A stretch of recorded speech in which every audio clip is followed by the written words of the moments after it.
Hey everybody, thanks so much for joining Ms. Debbits Who Creates here. If you're brand new to my channel, I would love for you to subscribe. Please be sure to like, comment, share.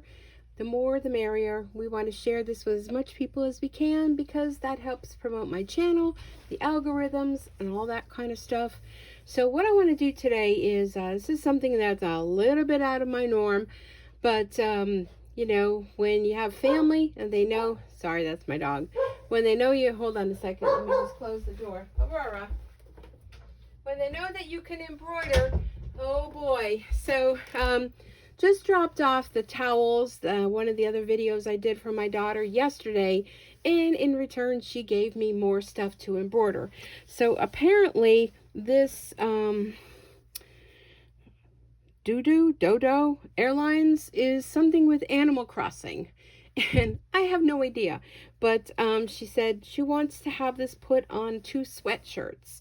So this is the biggest design I could find. And this was my practice stitch out. One of the things I do recommend, if you're going to do something on a garment, be sure to either print it out or stitch it out. Definitely stitch it out because you want to see how it's going to work out and everything. So this is just a scrap of fabric, and I got the A-OK from her. So this was the one sweatshirt she gave me, and it's kind of hard to see. Well, I don't know, it looks pretty good. It's on gray, and I put it over on the left chest side, and it says that Dodo, I don't know what it is, Airlines, something with Animal Crossing, some sort of game. So what I want to do today is I want to show you, fingers crossed, how I hooped this design. So this will be part 1. Part 2 will be the actual stitching. So let's move this aside. And here we have another sweatshirt. Oh, this one's a hooded sweatshirt. Now, if it had a zipper down the center, boy, that would have been easy peasy, right? So here we go. And there's lots of rule of thumbs as to where to put this. Now, by having the design already done, it's kind of like a no-brainer because it kind of gives you an idea, you know, what it's going to look like where. But they kind of tell you to go down. I'm using this big butt ruler. I would have called it something else, but you know, YouTube. So about 7 inches down.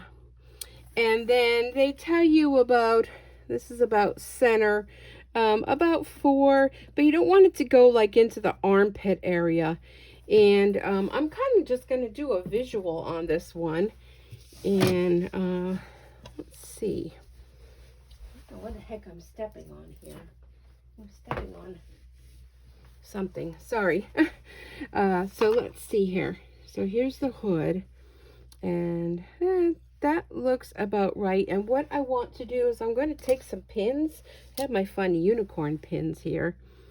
And I'm going to go inside here and stick this with the pin so I have an idea as to where it's going to go.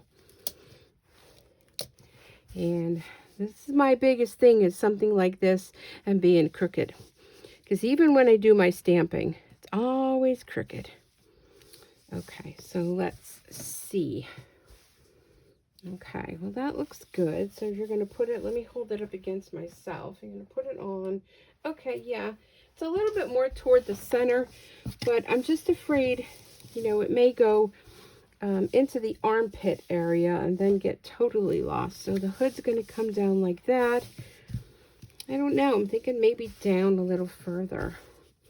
Wish you guys were here for a little, like, well, what do you think? Let me get my ruler back out again. And let's see.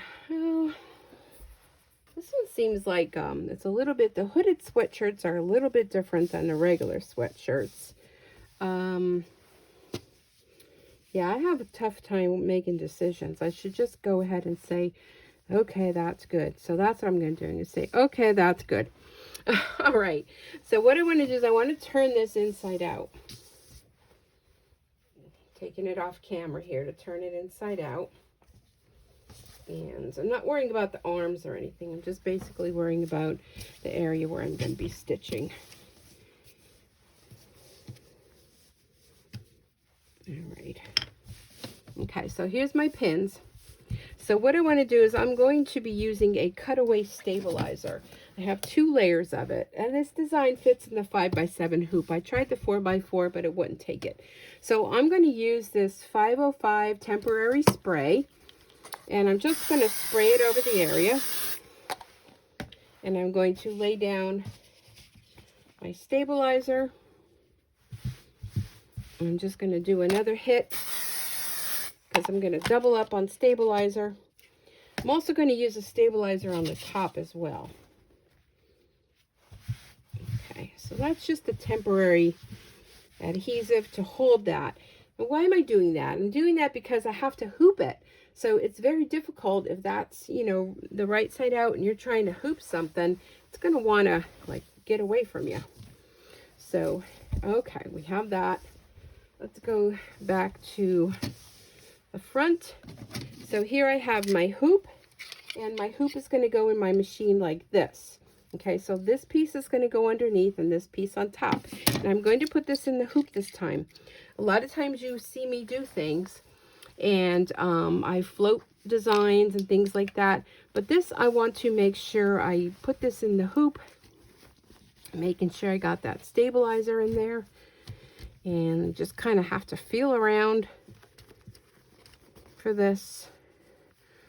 This is the hardest part of when you're doing garments like this. All right, so let's see where we're at with our hoop. Now I could have used my sticky hoop. I could have done that.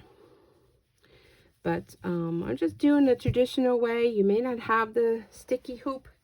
You may only have the hoops that came with your machine.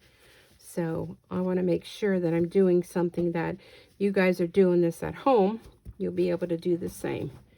All right, so I'm going to press this down. And I need to tighten up that screw a little bit. Oh, and I feel it popped out. Okay, press that down. This is where one of those 6 needle machines would come in handy. You know, where you wouldn't have to worry about getting the fabric caught in there. I'm going to push it down a little bit. Make sure it's nice and taut, but not stretched out, because you don't want to stretch it out. Okay. It's in the hoop there, good. I have my design all ready to go. And there we are. We're all hooped. So I'm going to stop this video, and I'm going to be part 2. So that's going to show, that's showing you how to get it into the hoop. Part 2 is going to be the maneuvering and doing the design in the hoop. Okay, so be sure to come back for part 2. I'm going to stop it right now. So this is a pretty quick video for me, and I hope that helps you out. Be sure to come back for part 2, and I'll see you over at the embroidery machine.